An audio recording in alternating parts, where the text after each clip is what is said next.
Now I'm going to show you how to connect a Wi-Fi compatible device to the Miller ArcCapture with Wi-Fi. You first want to download the app. For Android, you want to go to the Play Store. For Apple, you want to go to the App Store and search for the Miller ArcCapture app. I already have it downloaded here. So once you have the app downloaded, you can click on the app to open it up, and you'll be presented with this page.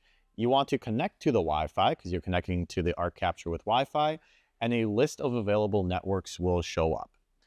Scroll down until you see the name of the camera. This name can change to whatever the customer wants. For us, it is going to come standard with Weld and then the MAC address of the camera. So we're going to click on that. The password is 1 through 8. And then you're going to hit connect. It's going to think for a second, and then we're going to stay connected, and then we should be able to go back. And then we want to connect to the camera. At this point, we'll be connected to the camera, and we'll be able to see what it sees.